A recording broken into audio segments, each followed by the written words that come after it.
So I went ahead and figured out that whole Robert Kennedy assassination. This incredibly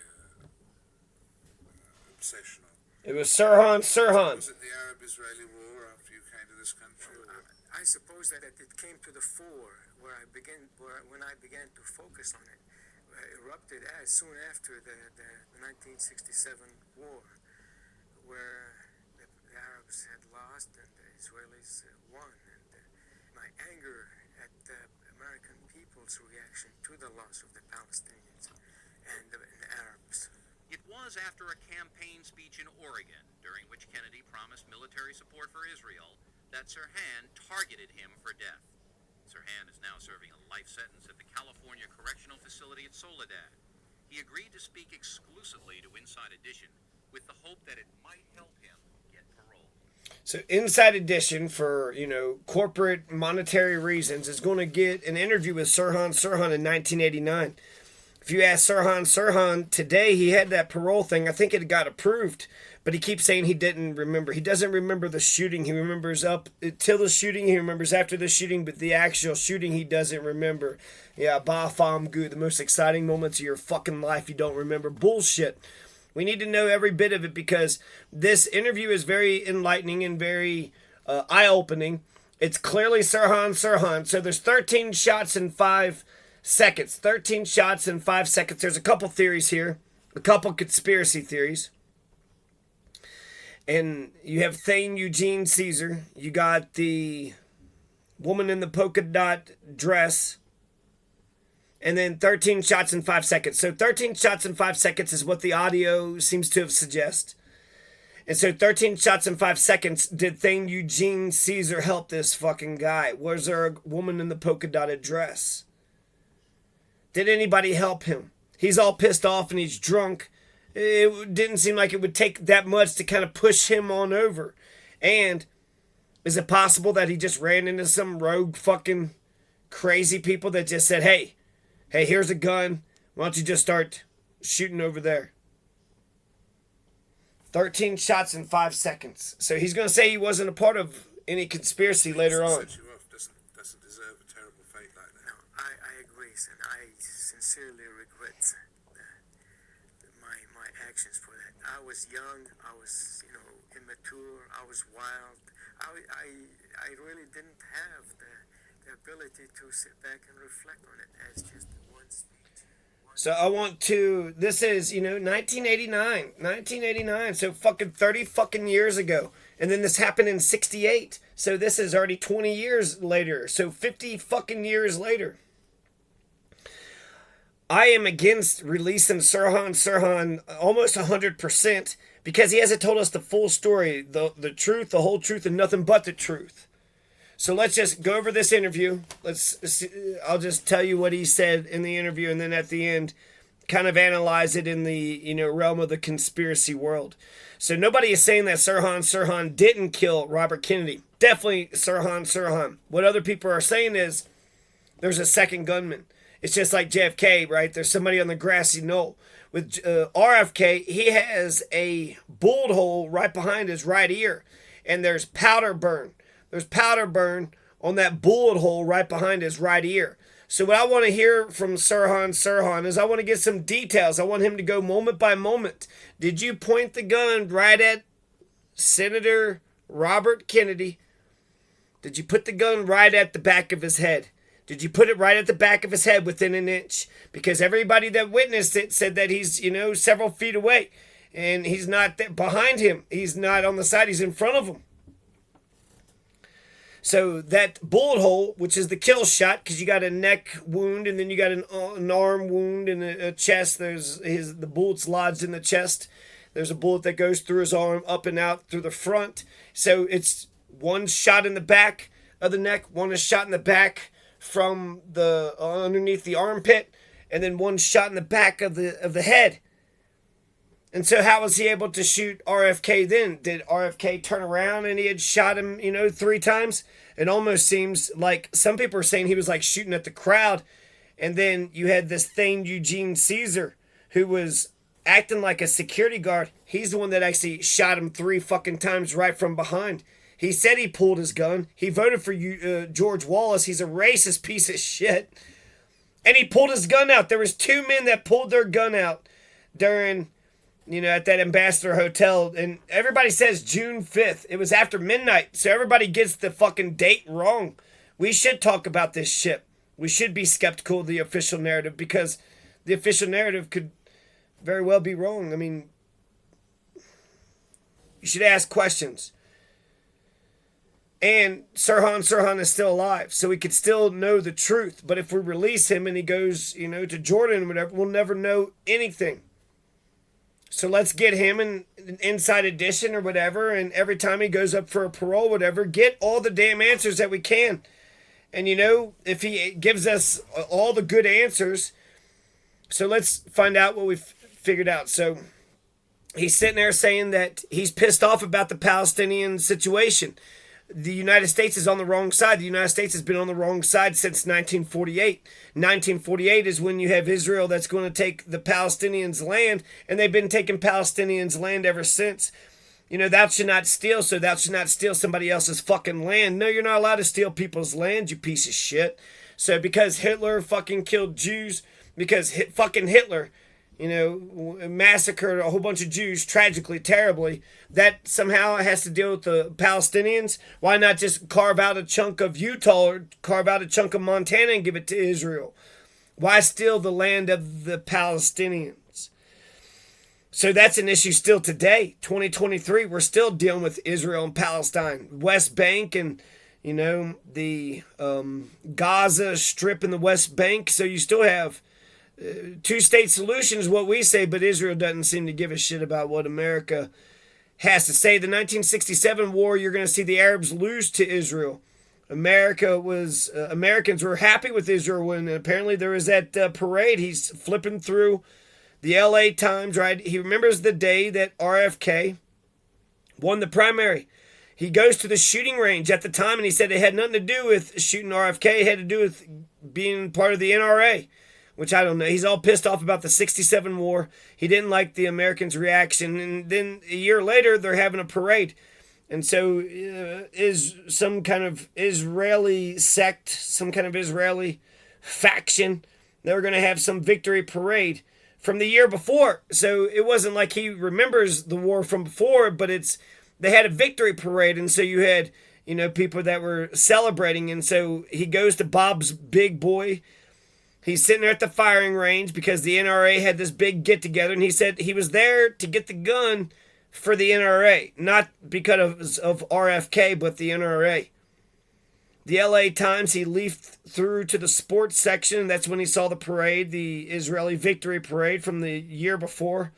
And this is in LA, this is in California, so this is the 1948 Nakba. During the Nakba, you're going to have the Palestinians' displacement. Israel's going to set up shop.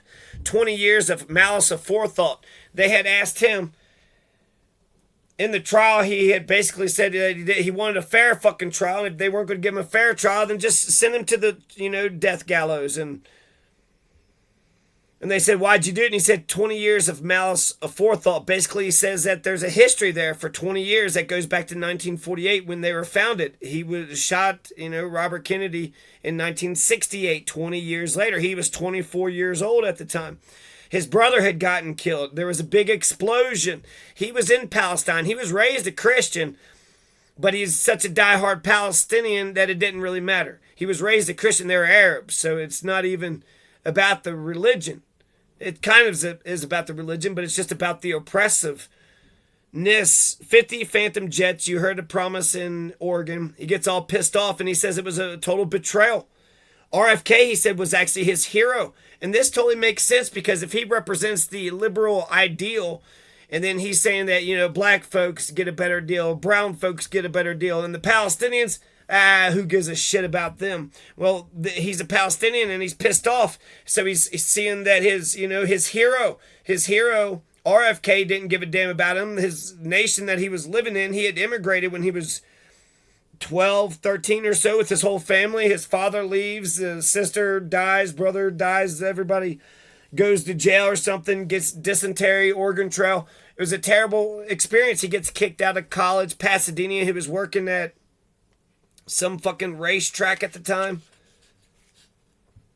So he's right. If you had heard, if you're a black person or Hispanic person, and you heard RFK saying that he was going to send 50 Phantom jets to genocide the brown or black folks, the brown or black nations. So he said that was kind of self-defense. And so I see the political implications. He's young, dumb. He's 24. He's pissed off. He's, not making it here, there. He's looking at around. He's kind of probably not just a foreigner in a foreign land, but a kind of a foreigner in a hostile land. So this is 1989 Inside Edition interview with Sirhan. I believe everything he says. He comes across as honest. He comes across as pretty calm, cool, collected, composed. He says he sincerely regrets what he did. He said he would resurrect Bobby Kennedy right away if he could do it. Now, he doesn't say that he remembers any of the shooting, which I think is bullshit. He can remember all this other stuff, right? Bob's Big Boys and LA Times and NRA and all these specific details. Teddy Kennedy had pardoned Sirhan of the death penalty, which was magnanimous of him. He sounds very believable. Sirhan sounds very, very believable. And since Sirhan sounds very believable, let's listen to some more. Let's fast forward to the middle here. And I just tried to maximize as much as I could, what was left of my life to realize what I might have missed out on in life and what there was that I could have, reversed or corrected. Palestinian refugee Sirhan could not vote. Instead, his day was spent polishing a skill he learned in a California public high school. I decided to go to the firing range and shoot my gun. And I spent the whole day over there. It was really a good sort of a NRA type of a get-together at the gun range. And that's really my original interest in acquiring the gun, not shooting Robert Kennedy. What happened on that terrible day? Well, after I finished my activities at the firing range, I started heading home. And on the way home, I stopped by a restaurant, Bob's Big Boy, and had dinner and socialized for a while. Leaving the restaurant, I bought a copy of the newspaper, the LA Times, and started leafing through the pages to reach the sports section. And while doing so, I noticed an advertisement announcing a parade that was planned to be held that evening, and it was to celebrate the Israeli victory of the year before. All right, so that's enough of this guy. So we get a lot of details, do we not? Here we get a lot of details about that day. He said he socialized. He didn't go into that. Who were you socializing with at Bob's Big Boy? You went to LA Times. He said he was socializing for a while. With who? Friends, acquaintances, CIA? Who were you socializing with? So later on, he's going to talk about a conspiracy and how in prison, if you're part of a conspiracy, human nature, they're eventually going to pry you, separate you. One becomes state's witness, and then the other one gets the gallows. The other one gets the death chamber. So because he's had this experience in prisons, the thought to conspire with another person would be madness, because actually he says to kill another person is madness, but then to conspire with another person on top of it. And he says in some respects he wished there was a conspiracy, because if he would have shared his madness that he wanted to hurt Robert Kennedy, then perhaps the other person would have talked him out of it. And then therefore it wouldn't have happened. I don't know. I mean, that's it's a good answer. He comes across as, but you could talk that bullshit. Anybody could talk that bullshit. I'd like for him to keep on talking and keep on answering our questions, and maybe have just, intense fucking interrogations, maybe just an hour a day, but for a month or something. So we can try to, ask him every single question, every single angle. And once we've asked every question that we can ask, then I think we can release him. Once we know every bit that there is to know. So how does this all fit with the conspiracy? Where did we get the gun, the 22? I don't know where. He said he got the gun for the NRA thing, so I don't. He's an immigrant, so is he the ride, the bus? It's L.A. Can you just walk there? And the home, I would think that people are investigating who his home was and who his friends are, but maybe not. You have no idea when it comes to some of these Keystone 911 douchebag, not in full control of his emotions. 13 shots in 5 seconds. He doesn't mention Thane Eugene Caesar and then the woman in the polka dot dress. He doesn't mention that there was anybody else, that there was no conspiracy. But then again, you know, the motherfucker doesn't remember what happened, right? So then how could you even know if there's a conspiracy? Because you don't know what happened. Thane Eugene Caesar is a fucking weird dude. He said that he had a 38, but he also had a 22. He said that he sold the gun beforehand, but it was after Robert Kennedy got shot. So he had a 22. He had a 22 just like Sirhan. He voted for George Wallace. This Thane Eugene Caesar is a super duper fucking racist. He was part of the Ace security team. He was only there for a week, and then he was one of the two people who pulled his gun out. Sirhan pulled his gun out and was shooting, and then this Thane Eugene Caesar, he said he had fallen down to the ground, but he had pulled his gun out, but he had fallen down to the ground, and so therefore he wasn't able to get any shots out. But none of the cops had interviewed him, and none of them had pulled out his gun, and none of them kept him there, none of them questioned him, and then he kind of says, I really don't want to be, part of this whole deal. And so they said, all right, you get on out of here then, you. So that nothing that he says negates Thane Eugene Caesar or the woman in the polka dot dress or the 13 shots in 5 seconds. All those part of the story is very possible and plausible.